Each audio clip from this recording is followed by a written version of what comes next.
बच्चों हम लोग यहां तक देख चुके थे कहानी की किस तरीके से जो है बुंदेलखंड का राजा, जो बुंदेला प्रिंस जिसका नाम छत्रसल था, वो शिवाजी महाराज से इंस्पायर्ड हुआ और किस तरीके से वो अपने राज्य को मुगलों से अलग कर देता है। ठीक है, तो आज का क्लास हम लोग शुरू करने जा रहे हैं कि जैसे ही छत्रपति शिवाजी महाराज स्वर्गवास होते हैं 50 साल के एज में, 50 साल के एज में जो है इनका मृत्यु हो जाता है फीवर के कारण, ड्यू टू फीवर। तो उसके बाद क्या होता है, हम लोग वहां से कहानी अपना शुरू करने जा रहे हैं। तो शिवाजी महाराज के जो है दो बेटे थे शिवाजी महाराज के। एक संभाजी जो कि बड़े बेटे थे और उसके बाद राजा राम। संभाजी महाराज और राजा राम जो है शिवाजी महाराज के दो बेटे थे। हुआ क्या कि शिवाजी महाराज के बाद संभाजी महाराज राजा बनते हैं, छत्रपति बनते हैं। लेकिन क्या हुआ कि मुगलों के लिए जो है सबसे बड़ा जो ऑब्स्टिकल था वो मराठा साम्राज्य था। अब क्योंकि शिवाजी महाराज जो है उनका देहांत हो चुका है बच्चों, शिवाजी महाराज का अब देहांत हो चुका है, तो अब जो है मुगल जो है पूरा जी जान लगाएगा ना कि मराठा साम्राज्य को जीत ले। लेकिन हो नहीं पाता है ऐसा, क्योंकि उनके दो शेर अभी भी जिंदा थे, राजा राम और संभाजी महाराज। हुआ क्या, यहां पे देखो क्या लिखा हुआ है कि the Maratha were then only obstacle to total control of the Deccan. तो हुआ क्या कि धीरे धीरे जो है मुगल जो है अपना कैंपेन जो है वो मराठा साम्राज्य की ओर मूव करता है और उसके अगल बगल जितने भी साम्राज्य थे, जैसे बीजापुर, देखो जरा ध्यान से, जैसे बीजापुर जो कि आदिल शाही डायनेस्टी या फिर आदिल शाह के अंदर था, गोलकोंडा, ये सब सल्तनत को जो है अपने अंडर कर लेता है मराठा, मुगल जो है अपने अंडर कर लेता है। और धीरे धीरे क्या होता है कि एक लड़ाई के दरमियान, एक युद्ध के दरमियान संभाजी को भी ये कैप्चर कर लेता है। संभाजी को भी ये कैप्चर कर लेता है। क्यों? क्योंकि मुगल का हो रखा था बेइज्जती, ठीक है ना, उधर कर लीजिए, छोड़ दीजिए। मुगल का हो रखा था बेइज्जती, अब ये जो है अपने बेइज्जती का बदला जो है निकाल रहा था औरंगजेब। तो अब क्या किया कि एक लड़ाई के दरमियान, देखो जरा ध्यान से, अरे रुक जा भाई, He then captured Sambhaji and after, उसके बाद उनको बहुत ज्यादा टॉर्चर करता है, बहुत ज्यादा टॉर्चर करके जो है उनको मार देता है। और संभाजी महाराज का बलिदान जो है एक रेजिस्टेंस का प्रतीक बन गया कि मुगलों किससे हम लोग हारेंगे नहीं बल्कि लड़ेंगे, भले ही जान ही क्यों ना चला जाए। उसके बाद जो है मुगल का जो कैपिटल था रायगढ़ को भी औरंगजेब कैप्चर कर लेता है। लेकिन रणनीति के तहत उनके जो छोटे भाई थे जिसका नाम था राजा राम, आफ्टर संभाजी महाराज को तो मार दिया औरंगजेब, एकदम ब्रूटली मारता है, बहुत बुरी तरीके से मारता है। उसके बाद जो है राजा राम छत्रपति बनते हैं और छत्रपति बनने के बाद ही वो जो है तमिलनाडु के जिंजी शिफ्ट हो जाते हैं। ये रणनीति का एक क्या कह सकते हैं स्टेप था, रणनीति के तहत जो है बढ़ाया गया कदम था कि अगर हम यहां रहेंगे तो औरंगजेब का कॉन्फिडेंस इतना ज्यादा बूस्ट है कि वो इसको भी कैप्चर कर लेगा। जिसके तहत जो है राजा राम जो है वो चले जाते हैं तमिलनाडु। अब तमिलनाडु गए तो पीछे पीछे कौन आएगा, तो पीछे पीछे जो है औरंगजेब भी जाता है उनके, और पीछे पीछे उनके औरंगजेब जाता है। यानी कि ये लड़ाई जो है अब, यानी औरंगजेब को इतना ज्यादा ऑब्सेशन हो चुका था मराठाओं से कि वो चाहता था कि किसी भी तरीके से मराठा साम्राज्य को उखाड़ के फेंक दे। लेकिन ऐसा हो नहीं पाया। देखो जरा ध्यान से, जिंजी कहां पे है बच्चों, जिंजी कहां पे है, तो जिंजी प्रेजेंट डे तमिलनाडु में है। द मुगल मराठा का जो लड़ाई था वो अब साउथ इंडिया तक स्प्रेड कर गया। और ये जो है लड़ाई, छोटे मोटे युद्ध होते रहे, लेकिन कभी भी औरंगजेब जो है बच्चों, कभी भी औरंगजेब मराठाओं को साउथ में हरा ही नहीं पाया। और फाइनली पूरा जान लगाते हुए भी डेक्कन में उसका मृत्यु हो गया औरंगजेब का। लेकिन वो मर गया, लेकिन मराठाओं को हरा नहीं पाया। देखो बहुत ज्यादा जो है मराठा जो है अपने किले का भरपूर मात्रा में क्या करते थे, प्रोटेक्शन करते थे, और बहुत सारा युद्ध हुआ, बैटल हुआ छोटे मोटे, लेकिन औरंगजेब जो है कभी भी डेक्कन से जा नहीं पाया और वहीं पे क्या हो गया, डेक्कन में ही मर गया। मराठाओं को कभी भी डेक्कन में हरा ही नहीं पाया। अब जैसे कि क्या हुआ कि अब धीरे धीरे क्या हो रहा था कि पहले डिफेंसिव मोड में थे मराठा, डिफेंसिव मोड में थे क्योंकि बहुत सारा उनका लॉस हो चुका था। यानी कि पहले औरंगजेब से, मुगलों से डिफेंसिव मोड में थे, धीरे धीरे डिफेंसिव मोड से उठ करके वो जो है टैक्टिक्स मोड में चले गए, वो जो है अटैक मोड में चले गए, अटैक मोड में चले गए। यानी कि धीरे धीरे जो है देखो, who emerged as a strong contender to the Mughal no longer on defensive. यानी कि पहले वो डिफेंसिव मोड में थे, अब जो है वो अटैक मोड में आ जाते हैं। राजा राम के बाद राजा राम की पत्नी का नाम था ताराबाई।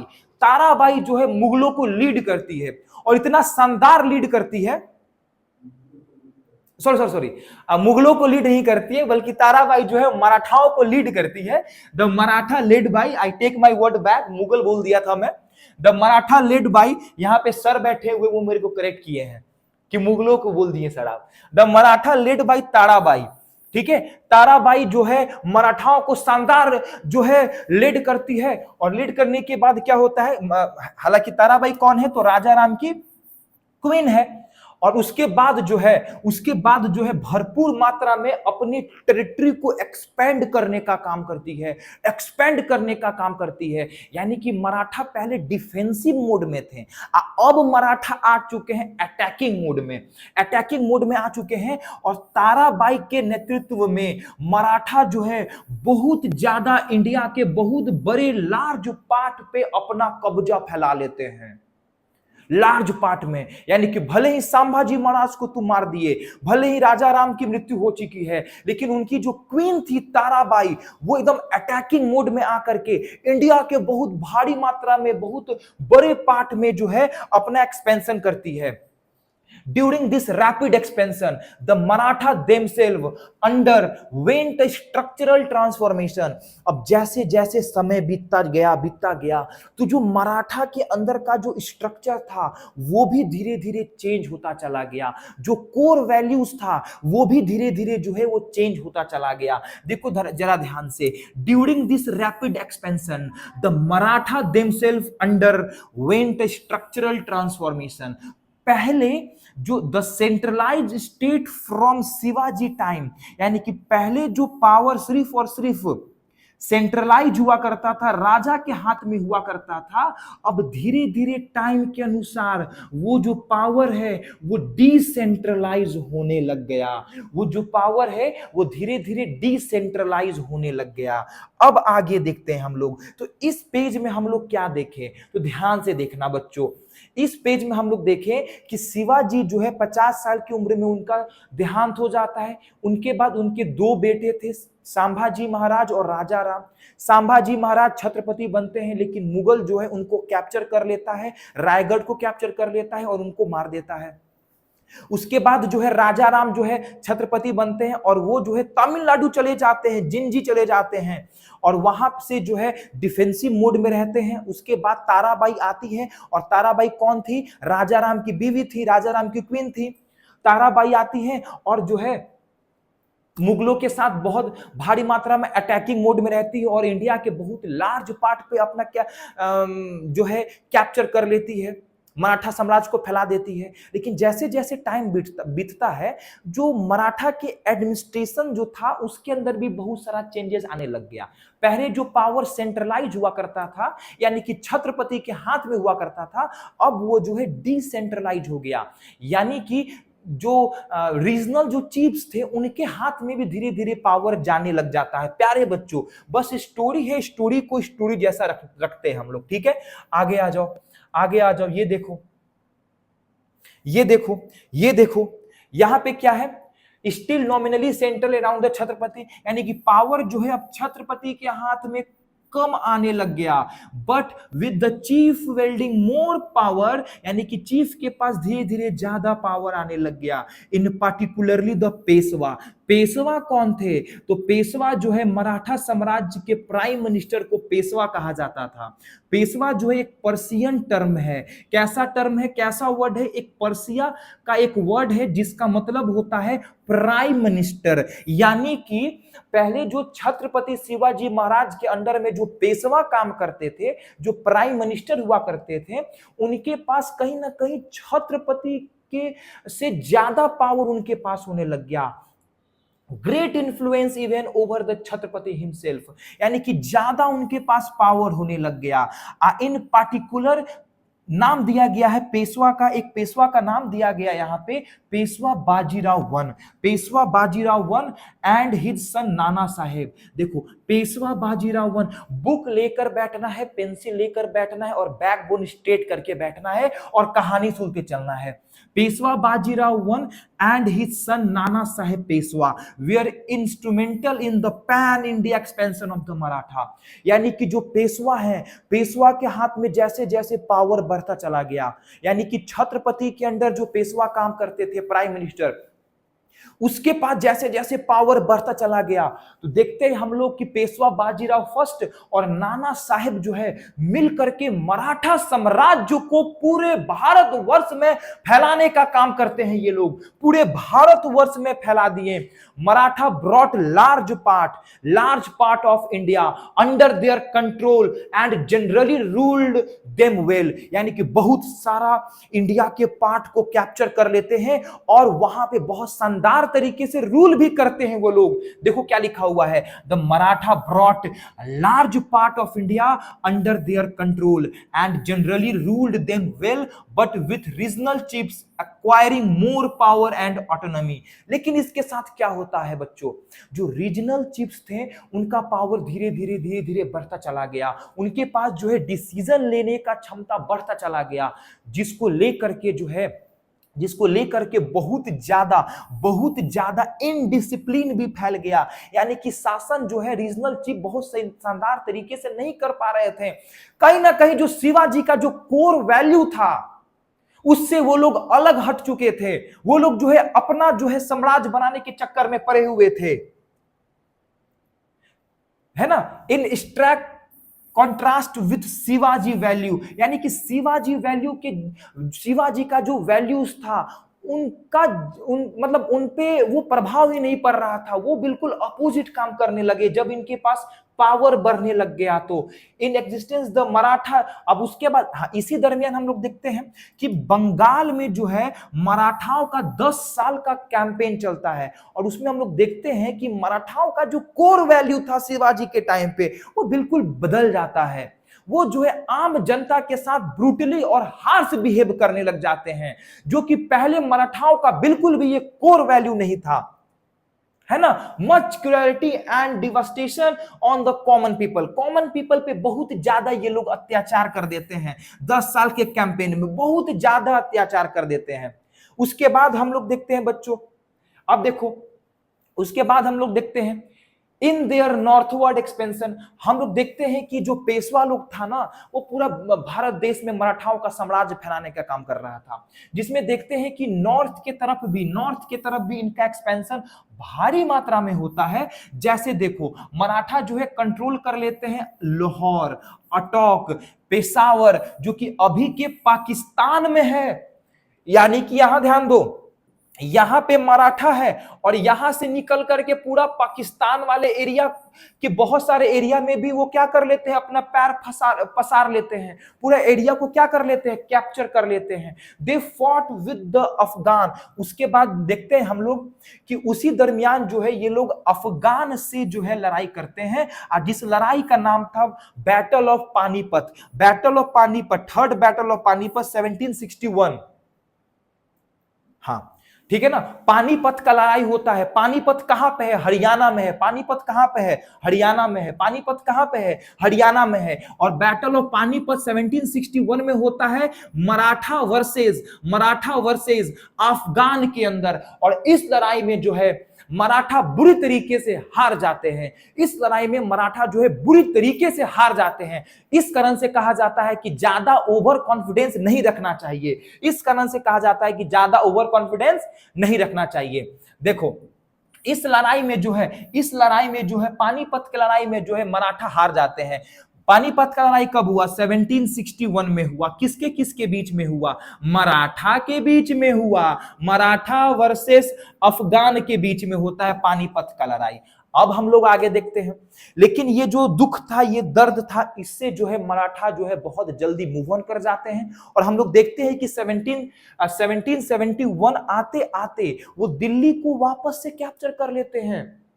दिल्ली को वापस से कैप्चर कर लेते हैं। ध्यान दो जरा, दे quickly recover during the time of Peshwa Madhavrao one, यानी कि माधवराव वन के अंडर में ये जो है तुरंत रिकवरी कर लेते हैं। और under the leadership of Mahadji Shinde, जिसको महादजी सिंधिया भी कहा जाता है, महादजी सिंधिया और माधवराव वन पेशवा के अंडर में ये लोग जो है 1771 में दिल्ली को वापस से जो है कैप्चर कर लेते हैं। और दिल्ली को वापस से कैप्चर करके करीबन 30 साल तक, 30 इयर्स तक दिल्ली में जो है वो रूल करने का काम करते हैं।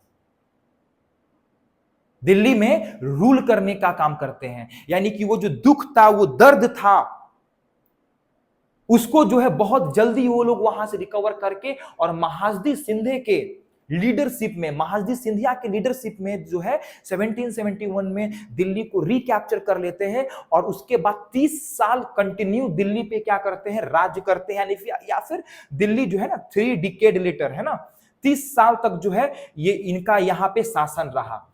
उसके बाद हम लोग देखते हैं in later half of 18th century के हाफ में ब्रिटिशर का जो मेन जो दुश्मन था ना, वो मराठा था। जो मेन जो दुश्मन था इंडिया में, वो मराठा था। इस टाइम तक ब्रिटिशर जो है बहुत पावरफुल हो चुका था और ब्रिटिशर सबको हरा चुका था। और मराठा जो है इसके रास्ते का बहुत बड़ा कांटा हुआ करता था इस टाइम पे, जिसके दरमियान 3 बार लड़ाई हुआ ब्रिटिशर और मराठा के बीच में। एंग्लो का मतलब होता है ब्रिटिशर, मराठा मतलब मराठा। और ब्रिटिशर और मराठा के बीच में कितना लड़ाई हुआ? 3 गो लड़ाई हुआ। 3 एंग्लो मराठा वॉर होता है एज दे कॉल, ठीक है। वेयर फॉट बिटवीन, कब से कब तक ये लड़ाई हुआ? 1775 से लेकर के 1818 तक ये लड़ाई होता है। 1818 तक ये लड़ाई होता है, Anglo Maratha war. Owing to the Maratha increase अब देखो इस टाइम आते आते तक में पता क्या हुआ था? सबसे पहले तो शिवाजी का कोर वैल्यू तो खत्म हो ही गया था। और इस टाइम आते आते क्या हुआ था कि मराठा के अंदर बहुत ज्यादा इंटरनल डिसयूनिटी आ गया था कि हम सुपीरियर हैं, मेरा ऑर्गेनाइजेशन ज्यादा शानदार है। ये सब बहुत जो खराब चीजें हैं, ये सब कुछ डेवलप इसके अंदर हो चुका था।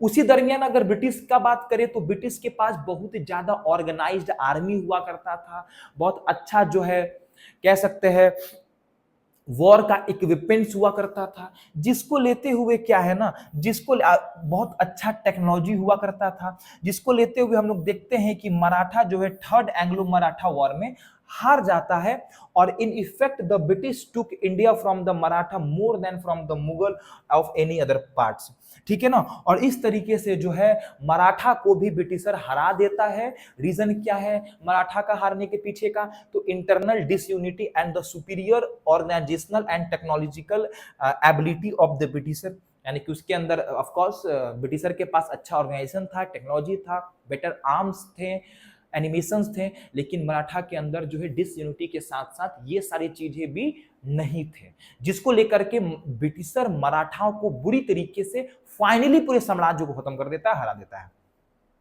अब आगे देखते हैं हम लोग। देखो ये हम लोग का एनसीईआरटी में मैप दिया हुआ है, देख लो जरा ध्यान से। ये जितना भी भगवा कलर से है ये सब देखो है ना, पेशावर, अटोक, लाहौर, ये सब मराठा के अंदर था। दिल्ली, जयपुर, अहमदाबाद, इंदौर, ये सब जो है मराठा के अंदर था। मराठा और मराठा के अंदर था ये सब, जितना भी तुमको दिख रहा है ये भगवा कलर का, ये सब क्या था, मराठा के अंदर था।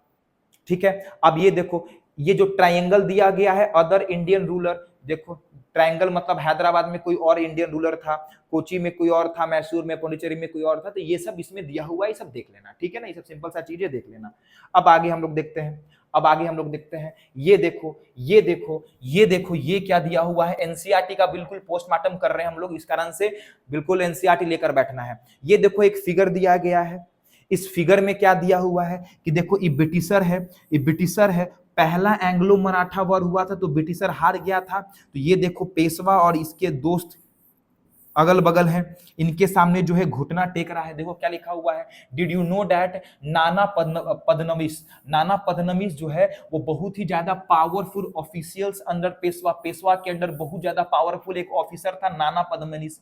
ये जो है क्या करते हैं कि एक अलायंस बनाते हैं, ये जो है उनको, उनके जो पुराने दुश्मन थे, जैसे हैदराबाद, जैसे जो है हैदर अली और मैसूर, जैसे जो है हैदर अली ऑफ मैसूर, मैसूर के हैदर अली से दोस्ती करते हैं और हैदराबाद के निजाम से दोस्ती करके और ब्रिटिशर के अगेंस्ट खड़ा होते हैं और ब्रिटिशर को हरा देते हैं।